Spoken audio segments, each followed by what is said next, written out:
So individual task, racket, a functional constraint. So review your life as if it were a movie and look at yourself as if you were the main character in this movie and find some rackets. The more rackets you find, the merrier. 2, write a draft email to someone in a leadership situation with whom you've been running a racket and with whom you're willing to create a new relationship. You're not going to send your draft email. Please write this draft email to someone with whom you're willing to create a new possibility in the relationship. Remember, this is a practice email. The point of this communication is to give up the payoff you get from running this racket in exchange for regaining what that payoff is costing you. That is, give up the payoff, being right, avoiding being wrong, dominating, avoiding domination, winning, avoiding losing, self-justification, and invalidating others, to regain the cost to the quality of your life, affinity and love, vitality and well-being, self-expression, satisfaction, fulfillment.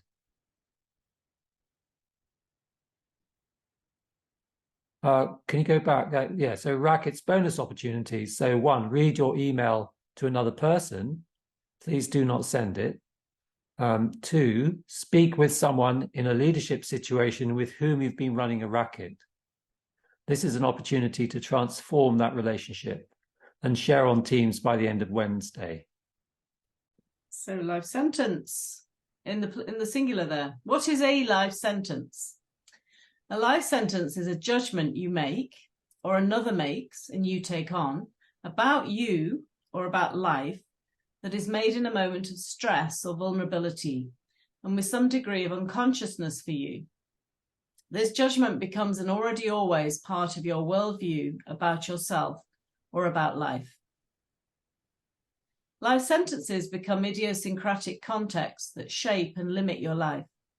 They constitute aspects of your everyday worldview and frames of reference, and your ontological constraints, which act as barriers to your natural self-expression.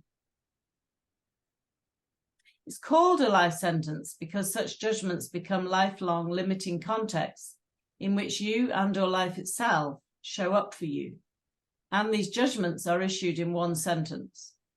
It is as though you've been in a trial, and based on the evidence, the supreme judge, you, has sentenced you to life in a jail constituted by a lifelong limiting context in which you and/or life itself show up for you. In this jail, depending upon the actual sentence handed down by the judge, you, either your being, your selfhood, is confined to existing within a certain limiting context, or life itself is confined to a certain limiting context, or both. Remember that such sentences are for life, and as such, they are the already present, always present context in which you show up for yourself and in which life shows up for you. We're now going to more rigorously distinguish this type of functional constraint. This functional constraint is composed of 2 things, namely 1, the component we term a life sentence, and 2, the patterns of being and acting you developed to survive, win, or at least get by, within the boundaries of the constraints imposed by that particular life sentence. A life sentence is a judgment, really a decision a person makes early in life. Most are made as a child, about the fundamental nature of life, about the way life really is. A life sentence decision becomes the filter through which life is thereafter always experienced and dealt with. At the origin of each life sentence is, there's something wrong here. The likelihood of a child making such a decision is so huge as to be unavoidable. Children make plenty of mistakes every day. After all, they're only children. Children even make deliberate choices to do things that they know will be seen as wrong by the people on whom their survival depends. Being wrong is the most consistent happening in a young child's life. For a decision to be a life sentence, become for a person the filter through which life is thereafter always experienced and dealt with, certain conditions must be present. For a decision to become a life sentence for you, the moment in time when you make the decision, virtually always while still immature, must have been a highly emotional one for you. Specifically, the incident in which the decision is made must include threat, shock, or stress, plus confusion, doubt, or bewilderment. That is something usually below the level of consciousness, a common occurrence for children. The decision itself is an actual sentence you said, probably to yourself, in that highly charged mental emotional state. Because this sentence is uttered in a highly charged mental emotional state, it becomes for the brain the pattern through which life is then filtered, and therefore became for you the truth about the way life actually is. Being the truth for you, these decisions about the way life is constrain your opportunity set for life and living. That is, they limit the possibility that life and living are for you. A decision that becomes a life sentence consists of something you said that literally sentenced you to living within the confines of whatever you said. Thereafter, your life was lived under that sentence. And because thereafter such decisions lived for you as the truth about the way life is, rather than as a decision you made, they also became self-fulfilling prophecies in your life. We have been saying, haven't we, throughout this course, you are your word. What I was getting from reading that was, so as a child, you are your word, or as an adult, you become the word that your child spoke or decided. I don't know, maybe that's not helpful to say that, but. Well, yes, it's almost like They're very helpful. when a child, when a baby, gosh, it's going to be so great to watch my first. Can you go back to the previous slide, please, Halima? When a baby, to watch a baby being born and just being a space, just being, right? They're just being there. And what we're saying is that at some point it's inevitable that at some point they're going to have language is going to claim them. Language is going to start at some point. I don't know what age it is, whether it's Susie, you know more about that than I do. But Starts pretty early on. Yeah, but they get, so you get claimed, and what you get claimed by is that there's something wrong. And it's kind of inevitable that at some point there's going to be something wrong, and then that language, that speaking actually then shapes how you then experience life. It shapes how you experience life and how you behave in life. So that's, yeah, and that's how come this course how come this course works. As Susie says, we are our word. Ultimately, we are out here. That's what we're saying. There's this out here thing, but the other thing that we are is our word. And the words, conversations can disappear. You can actually disappear. In an ontological inquiry, which ontologically, decisions and words and sentences, you can actually be responsible for and disappear them. You can revoke them. Yeah, so that's what we're doing. Okay, we got next slide, please, Halima. So the decisions that become life sentences include not only the decisions you made about how life is, but also decisions you made about the way the world is, and about the way you are, and about the way others are, or a judgment made by another about these that you internalize in a moment of vulnerability. These decisions, like the decision about the way life is, also became for you the truth about the way the world is, the truth about the way others are, and the truth about yourself. Being the truth for you, these decisions constrain your opportunity set for perceiving and interacting with the world and others. That is, they constrain your view of the world and who others are for you, and what you can see about their possibilities for being and acting. And finally, these decisions, when made about yourself, dramatically constrain your personal opportunity set of possible ways of being and acting. What follows on the next slide are some examples of typical life sentences. Remember, such decisions are made by a child when highly emotional and experiencing life or others as a threat.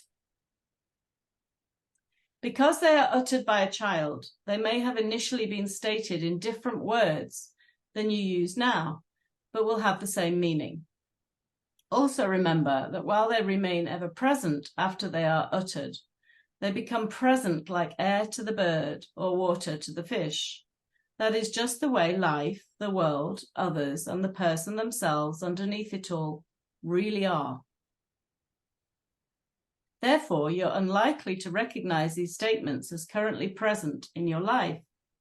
But with a little effort, you'll remember having made such decisions as a child or having made decisions like them. Examples of life sentences.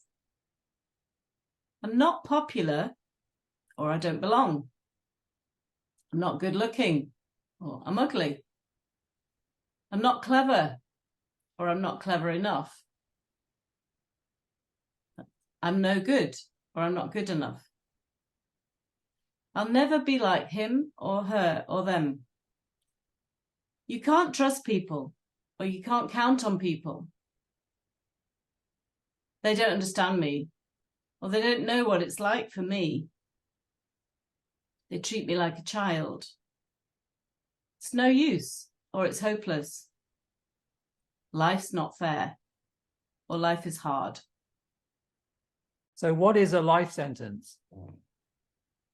With a little compassion for what life is like for a child, starting out completely vulnerable and impressionable and going on to virtually always comparing themselves to others during a period when such things as belonging and being admired are so excruciatingly sensitive a matter. It's easy to imagine that these decisions that become life sentences do happen. Even positive statements made by others can get twisted into life sentences. For example, there's a good deal of evidence that children for whom the source of admiration and therefore their identity becomes being clever wind up not wanting their intelligence too stringently tested and find that their high confidence is also too quickly shaken when they're confronted with difficulty. I even had I remember someone sharing about their life sentence that the only thing that happened was she was sitting in a sitting room and her father was reading a newspaper opposite her. And she was just sitting there and noticed him reading this newspaper, and she decided that her father didn't love her. So nothing happened, and it was like a major incident for her that shaped her future. And all that happened was that her father was reading a newspaper. So yeah, it could be anything. Let's go back to the slides.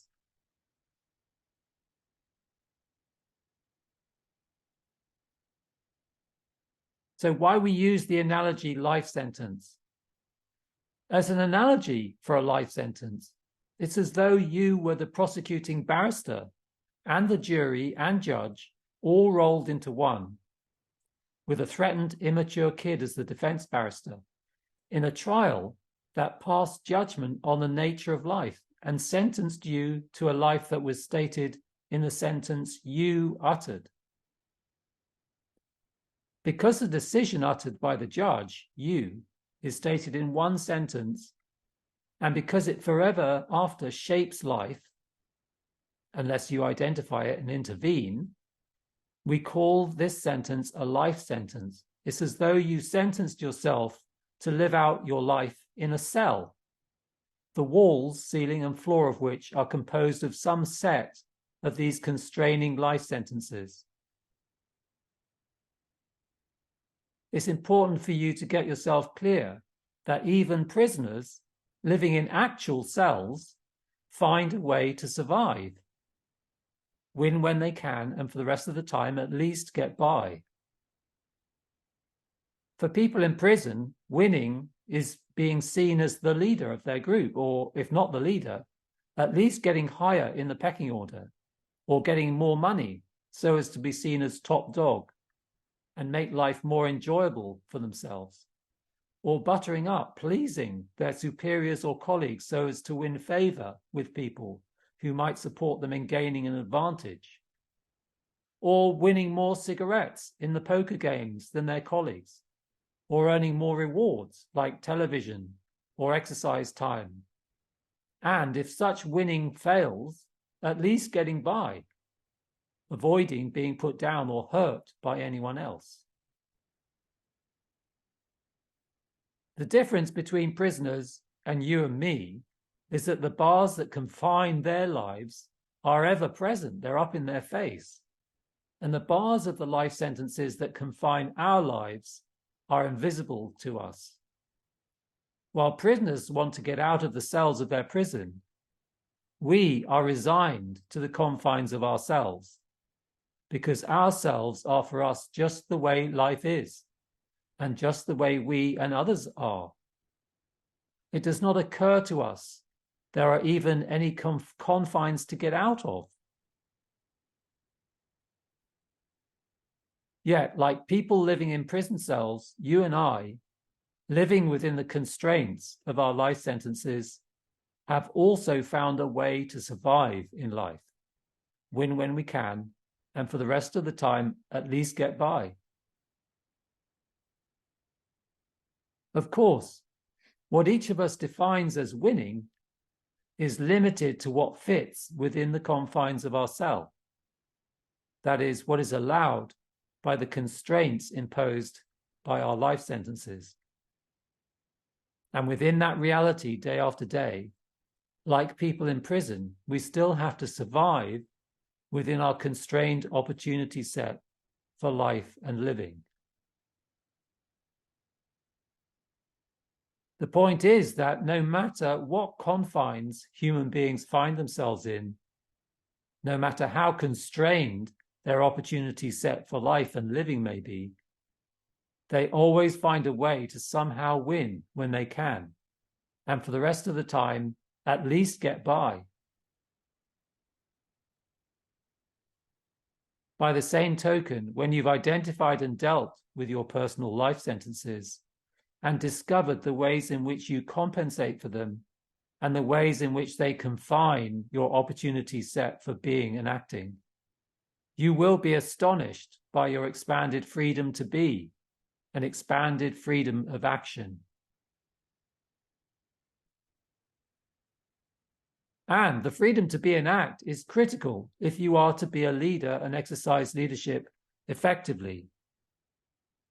With such an expanded freedom to be and act, you'll see new possibilities for yourself and your life, and new possibilities for dealing with the situations with which you're confronted. And you'll see new possibilities in others, also critical in being an effective leader. Often we create prisons for ourselves by thinking and talking in certain ways. Just shifting the way we use words can be enough to let us out. We'll support you in identifying for yourself the decisions you made that became for you your life sentences. And we'll support you in discovering for yourself in what way these life sentences have constrained and shaped the possibilities that life and living are for you. and will support you in discovering for yourself in what ways these life sentences have constrained your expression and your opportunity set of possible ways of being and acting. And will support you in discovering for yourself the formulas or strategies that you generated to compensate for or to win, or at least get by within the constraints imposed by your life sentences.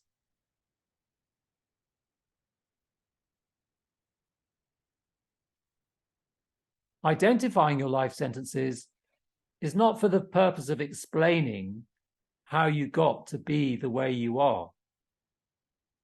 Rather, the purpose is to identify them.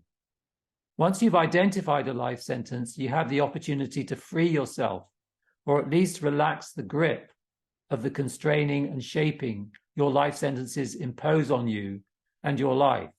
So I think by now, most of you can see that when you distinguish something, you get a new freedom to be. Right? So this course is not about trying to understand and explain the way you are. This course is not psychological. It's not psychotherapy. We're not trying to understand and explain things. What we're interested in doing is actually giving you the opportunity to distinguish what previously had been undistinguished. And the more you can do that, the more free you will be to be an effective leader. The point is to provide yourself with access to what confines you to the person that you wound up being, or at least confines you to no more than polishing and honing the person you wound up being. I wound up being, how you wound up being is how you are now, right? This is the way we wound up being, is the way we are now. So all I have to do to find out how I wound up being is to look at how I am now, and how I am now is, I've shared with you a bit about my family. I am also an artist, right? So I'm an artist. I've been an artist my whole life. Well, most of my life.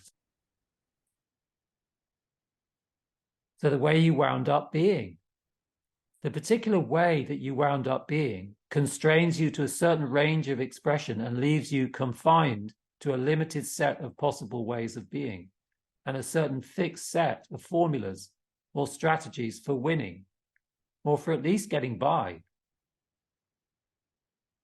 There's nothing wrong with the way you wound up being. In fact, the way you wound up being has got you to where you currently are in life. Of course, you can polish and hone the way you wound up being and make it better. You might even achieve being the best of the bunch. However, based on your own experience, you will know just how rare real leadership actually is, even amongst those who get to be the best of the bunch. If you're committed to actually being a leader and committed to having the power to exercise leadership effectively, you'll have to break through the way you wound up being. This is accomplished by distinguishing those aspects of the way you wound up being that limit your opportunity set of being and action. Remember, what is undistinguished runs you. You only have access to what you do distinguish. Or to say the same thing in other words, if you're committed to experiencing the freedom of being an action required to be a leader and to exercise leadership effectively in any leadership situation as your natural self-expression, you have to be willing to go beyond the way you wound up being, rather than simply polishing and honing the way you wound up being. I always find that kind of a little bit of a niggle for me, because I see myself polishing and honing my painting abilities and polishing and honing my piano playing. And, I've got to go beyond that.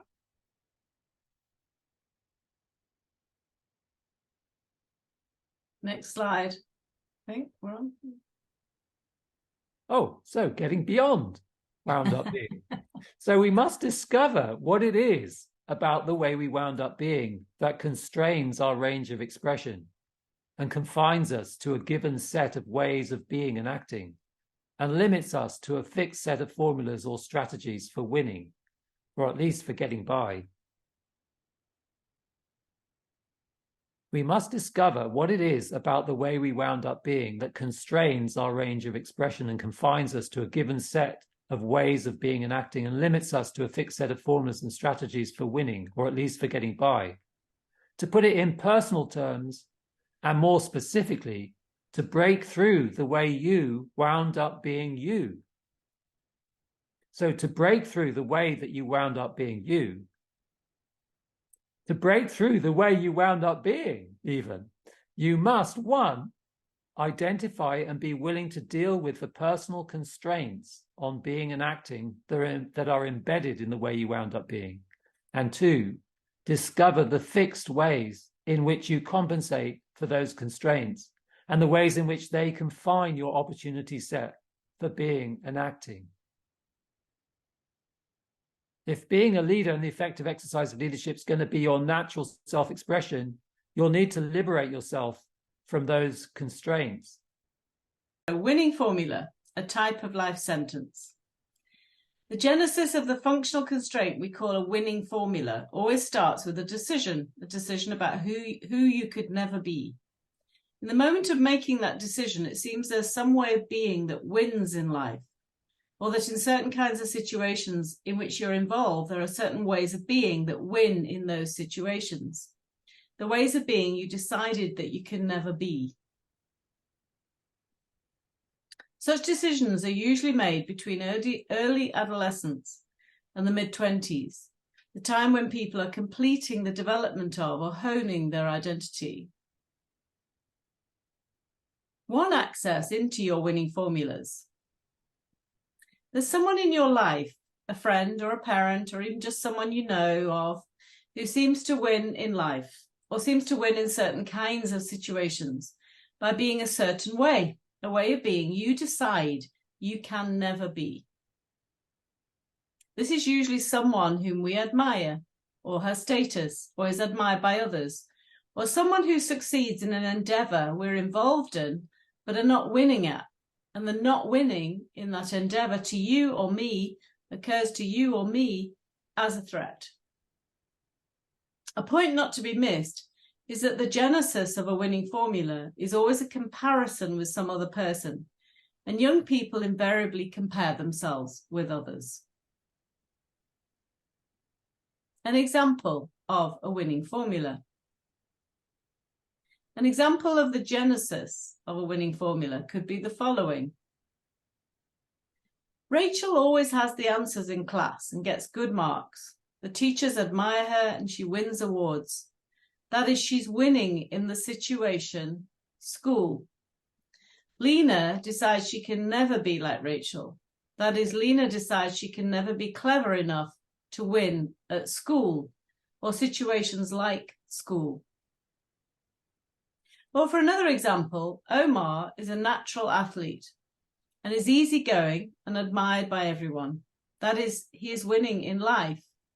He's admired, which is winning in life. And James decides he can never be like Omar.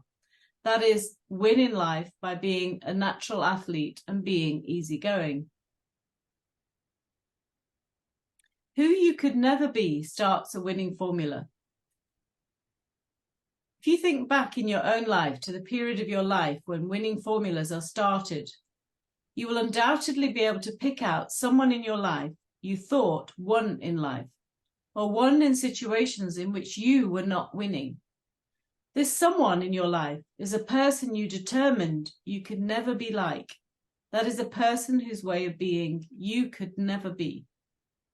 So constraining what's possible for your way of being and acting. A winning formula compensates for who you could never be. You discover there's a way of being that wins in life, or a way of being that wins in a certain kind of situation, and you decide that you can never be that way. As a result of that decision, you then decide on a compensating way of being that will win in life, or will win in situations of a certain kind. As you develop this way of being, it becomes your winning formula in life, or your winning formula for that kind of situation.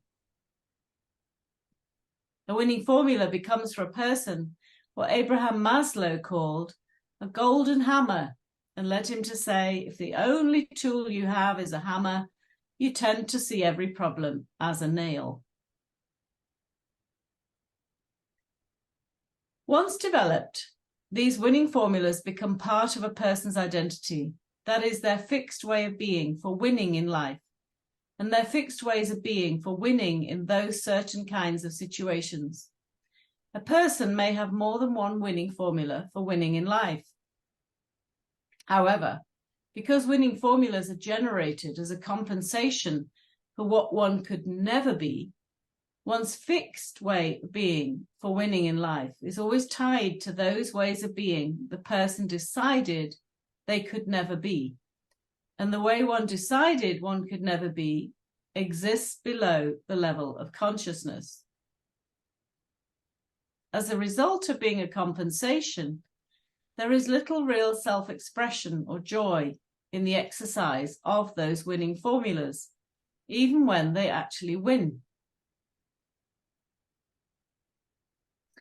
Winning formulas are oriented around winning. That's why they've got that name.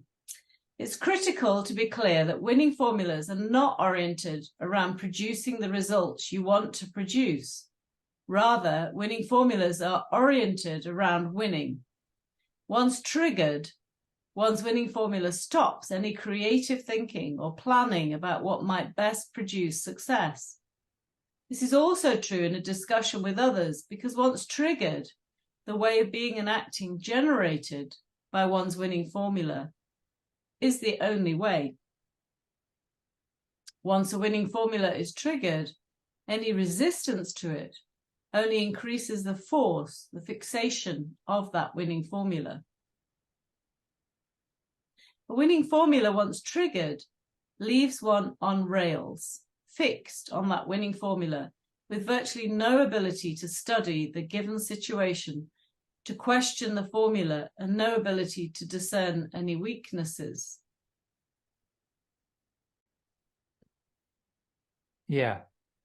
Again, a life sentence is a judgment you make or another makes about you or about life. That's made in a moment of stress or vulnerability for you. This judgment becomes and already always part of your worldview about yourself or about life. There are many types of life sentences in addition to one's winning formula, all of which shape your view of yourself and your life. To say this in another way, you identify with your life sentences. These life sentences, along with your rackets, constitute a good part of who you consider yourself to be. So by identify with your life sentence, we mean you make it your identity. That is who you know yourself to be, the thing that you refer to when you say I or me, or in a phrase, the person you wound up being. So the person you wound up being is a collection of all of these life sentences. You make them into your identity. And then we've got a diagram here. So this shows life sentences, the types of judgments we make. So what I'd recommend you do, and you've got an opportunity for your homework as well for the task for the week, is to identify an incident from each of these different flavors or different parts of your life. So the first one is there's something wrong here. So that's like the fundamental incident when you're a child, right? So there's something wrong here, and then you decide to be something. So X, you decide to be something to compensate for that. And then 2, I don't belong. So this is the teenager phase of your early life, right? So something happens and you decide, I don't belong.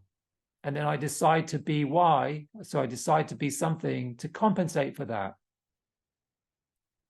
And then I'm on my own. The third one is I'm on my own, right? So it's another incident, and the fundamental flavor of becoming an adult is being on our own. So something happens and the flavor of it is I'm on my own, and I decide to be something to compensate for that. So ultimately at the bottom, you end up with X plus Y plus Z plus other plus your winning formulas, right? Who you failed to be, and your rackets. And that all adds up to who you wound up being, right? Your identity, who you know yourself to be. And that's the whole deal. So by the time you're about 22 or something, you're all put together. Your identity is all put together, but it's undistinguished unless you actually do the work and distinguish it for yourself and speak it out, like some people said, like actually say it and take responsibility for it and be cause in the matter of it. So you're not at the effect of it anymore. Okay, so we're now going to move on to the last section for today, which is how to speak powerfully. So can we have the next slide? So creating a creative future, speech acts. Susie. Creating a creative future, speech acts. Are you going to read all of these? Yeah, I'll read it. Yeah. Go for it. For you to be a leader and exercise leadership as your natural self-expression, you'll have to create and realize futures that were not going to happen anyway. Such futures exist only in language. They're not a description of a predictable future or a future that is an extension of the past. Therefore, to create and realize a future that was not going to happen anyway, you'll need to gain access to the power of language beyond mere accurate representation of the world as it already exists. In other words, rather than simply using language to represent what is so in the world, you'll need to be able to use language to bring something new into existence. That is, rather than being limited to making your words match the world, you'll need to be able to use language so that the world comes to match your words. So that it's quite a mouthful, that. Not word matching world, but world matching word. Okay. And in fact, next week in our final session, we're going to give you lots of opportunity to practice this language in this space, using this language. So to be potent in both, one, having your words match the world, and two, having the world come to match your words. The conversational domain named speech acts is required. When we're speaking about something, for example, an object, our speaking simply represents that object in language. We're merely speaking about that something. That something does not come out of our mouth. Rather, what comes out of our mouth is a representation of that something. So I think sometimes we talk about speaking conceptually, and what we're doing here is ontological, and that's different. So when engaged in this kind of speaking, your words match the world. In this course, we call this word matches world fit. In a word matches world fit, what you say fits or represents the world already there. Loosely said, word matches world fit is the power of language to effectively represent what is already there in the world. It's another distinction, isn't it? We use this term to distinguish these two different ways of speaking. Yeah. So world matches word. Whereas word matches world fit is speaking that represents something that is already there, a creative use of world matches word fit language is the kind of speaking that brings something into existence. When we engage in speaking that has the world match our words, we're not merely speaking about that something, we bring it into existence as we speak. And that's why we talk about creating a future that wasn't going to happen anyway, using what comes out of our mouth. So we're shifting from that word matches world, representational speaking, into this powerful way of bringing something new into existence. In world matches word fit, what you say creates the world or brings forth a world or some aspect of the world. Loosely said, world matches word fit is the power of language to bring into existence some aspect of the world that does not already exist. or to alter the way the world itself exists by, for example, bringing into existence a future that was not going to happen. So this is powerful, and there's a series of different types of speaking that we're going to take you through now, but next week you'll get lots of chance to practice using these different ways of speaking. So world matches word, declaration.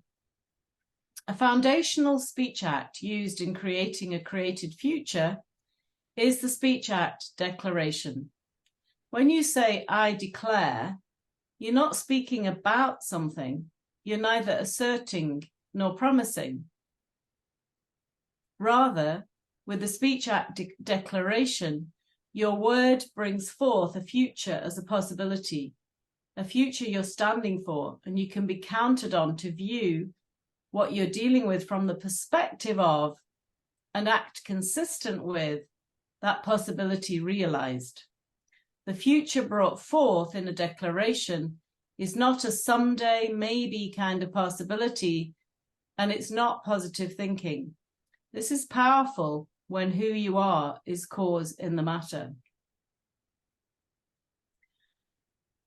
World matches word, promise. For instance, when you say, I promise, you're not speaking about something. What comes out of your mouth is the promise. It's as though you could say chair, and a chair would fall out of your mouth. Because when you promise, what comes out of your mouth is the promise. The speech act promise brings something into existence that did not exist before you spoke. And it in fact comes into existence as you speak. This speech act has the name promise. A promise is your word given to a person or to a human entity for a specific action or a specific result by a specific time. In other words, there is always a what, to whom, and by when. Can you pause at that, Halima, for a moment? As I was reading declaration, I was just thinking, I'd like to just give you a very short example. So back a few years ago, I declared to a group of people that I was doing this training with that I would do an autobiographical performance. So it was a declaration. People came to know me as that person who's going to do an autobiographical performance. But it was only when I made a promise that I would do that performance by, I think I said November 2017. This was in February 2017. That there was a by when, that people could hold me to account. So that same group of people who'd heard me declare, I think I practiced saying, I am an autobiographical performer. And that felt really uncomfortable because I wasn't yet. But by declaring it, I was coming from the future to the present. So do you remember we've talked about not coming from the past, because my past didn't have any evidence that I was capable of this at all. But unless I'd made the promise, I remember shaking as I said the words. It was February. How on earth am I going to do this by November? Never done anything like this in my life. I did it on October the 7th, which is now not a nice date in our calendar. But anyway, it was October the 7th, 2017. And I did it. And I think without the promise, I would never have done it. It would have remained, one day, maybe when I retire. So I just wanted to give you that sort of distinction there. Yeah, so you can use promises to create the future. It's absolutely essential. And you wouldn't believe how powerful it is. You just would not believe. All you have to do is to open your mouth and say something's going to happen to other people. And very often you'll be amazed. And of course, you've been doing this as we've been going through the course. You've all been, declaring what your course leadership project is. Some of you have been giving promises about by when you will have accomplished what you have declared you're going to do. And to the people that the parties, the relevant parties, you've been saying that to. I know that certainly reading Tanya's advert for her shiatsu, that's real now. In my, I've got this image now of Tanya leading a writing course for PGR students that involves shiatsu, and I'm inspired by that, and it's real and it's been shared. So I'm not sure about the by when, Tanya, but maybe that's coming. Okay, let's go back because we've got a few more of these powerful ways of speaking to go. And you'll get the chance to do this next week. World matches word request. When you say, I request that you're creating a tangible opportunity for some specific someone or someones to make a promise, give their word to some other specific someones. The opportunity created is either to promise to take some specific action or to produce some specific result, always by some specific time, a by when, or to declare, to take a stand with regard to something, or to at least try on taking a stand with regard to something in order to observe the outcome of doing so. A request is only a request if the person to whom one is making the request has the opportunity to decline, accept, give their word to, counter-offer, suggest an alternative, or to promise to respond at an agreed time. People cannot authentically say yes to a request if they cannot say no. I use request a lot now in my emails, and I think people are given the opportunity to say no. I've not had any, I don't get the sense that I'm being coercive, but I guess there's something to watch out for. Expressives are not requests. There's a type of speaking that we call expressives, where you're expressing what's going on with you internally, such as, I'm angry, I'm hungry, you annoy me. And there's a place for that. There's a place for people to say what's going on, how they're feeling. But expressives are not requests. And problems arise when we collapse the two, when we confuse the two. For example, in a meeting, people will often say to others, I want X, like, I want this project to be delivered on time, thinking they're making a request. When they don't get X, they end up upset, disappointed, and resentful, as if the others broke their agreement. Expressives as expressives are often useful and appropriate. However, do not confuse them with speech acts that create action. And they certainly will not contribute to realizing a future that was not going to happen. Something different happens in someone's brain when you say, I request that. Might seem unfamiliar, but it's worth a try. World matches word offer. People can offer to make promises that can either be accepted, declined, or counter-offered. Why would anybody do this? That is to say, why would anybody put themselves at risk for doing something they were not asked or told to do? They do so because they've invested themselves in the realization of a future that wasn't going to happen. So there's freedom there, isn't there, in offering? Word matches world. Speech act assertion. As a speech act, your statement, accurate or not, of the existence or non-existence of something or some state of the world or something about yourself is termed an assertion. For an assertion to be valid in the world of being a leader and exercising leadership effectively, the evidence you have for the validity of whatever you're asserting must also satisfy your listener as validating what you are asserting.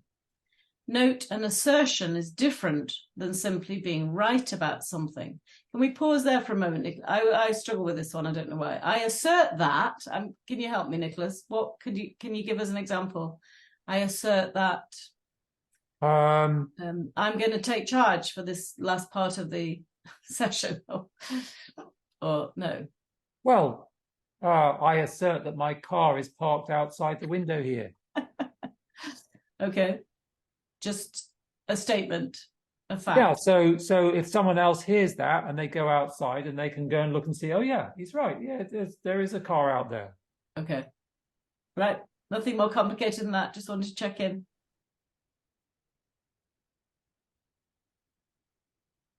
So the next one is commanding or demanding. With the authority to do so from the people with whom you are leading, you must be able to command or demand where that is what is required for the effective exercise of leadership. While we tend to think of a command or a demand as undeclinable, one can decline if one is willing to suffer the consequences of that decline. And I'd just like to share very quickly, while that slide is on, for you to take it in. I as a learning to be a leader, I realized I didn't have the language or the way of being to command or demand anything from anybody. This was not many years ago. And I had people laughing at me when I was leading a team in an exercise. And I kept saying, do you think it might be a good idea if, or perhaps we should do this, or maybe we could consider doing X. And somebody got really annoyed with me and sort of disobeyed everything I had to say because I wasn't being clear. I wasn't saying, Simon, can you go and move that table over there, please? There was an urgent action needed to be accomplished, and I wasn't commanding or demanding, and nothing was getting done. I was using my way I wound up being, which is checking that everyone agrees with me and everyone's happy and people pleasing, and it wasn't effective. It was a fantastic lesson when everyone was laughing at me because they kindly helped me how to use the words, which were go and do this, bring me that. It was a different kind of language. I wasn't used to it. Sorry, back to this slides. We're nearly there. So speech act inviting. An invitation is distinct from a request. Unlike a request, with an invitation, there is no commitment on the part of the inviter for you to do something, only an opportunity. You can decline an invitation without explaining yourself or providing a basis upon which you are declining, if this is a true invitation. That's back to saying no to things, isn't it? With respect to leadership, leaders use invitation to have others engage in the possibility as a possibility. When people get present to a possibility, they may not take it on for themselves, but it does live for them as possible. A critical conversation to master in fulfilling on your leadership project and in fulfilling on what you are up to in life that is bigger than you are, is enrollment. Nicholas mentioned earlier. And the phenomenon of enrollment lives in inviting, enrolling people to do what it is that you're inviting them to do. In my case, it was inviting and enrolling a member of staff in the university to let me lead this course. That was an enrollment conversation. The speech act, revoking. Revoking your word is telling all those and counting on your word that you will not be keeping your word. We've been practicing this all through the course. To revoke your word with integrity, you must say to everyone impacted, A, that you will not be keeping your word, and B, that you will keep that word in the future, and by when, or that you won't be keeping that word at all, and C, what you will do to deal with the impact on others of the failure to keep your word or to keep it on time. The pitfalls, what masquerades as committed speaking and listening. So some examples of where, can you show them all, Halima? So an invitation that's really a request. Your mother inviting you to a dinner. A request that is really a demand. You can't decline that. Sincerity masquerading as a promise. A lack of specificity in the what, to whom, or by when associated with a promise. Not putting a promise into existence, having a promise exist only in your head. The inverse proportion rule, the length of time between giving your word and putting your word into existence, is inversely proportionate to the likelihood of you being good for your word. Not learning the consequences of declining a command prior to declining. There's a lot to get in that you can look at. Do you want to read the task for the week, Nicholas? Yeah. So task for the week. So life sentences. 1, what judgments did you make that became lifelong sentences? 2, look at how you operate in your life as lived and see your life sentences at play. And 3, discover the formulas or strategies that you generated to compensate for or to win, or at least to get by within the constraints imposed by your life sentences. Winning formula, a type of life sentence. Take a look back in your childhood and identify who you could never be. 2, what did you decide you would be instead as a compensation for that which you could never be? Speech acts. What speech acts would make a difference to your leadership project? For example, what might you declare? What might you offer and to whom? What promises could you make and to whom and by when? What requests could you make and of whom? And share on Teams what you're discovering by the end of Wednesday. End of session 13. We have one session left.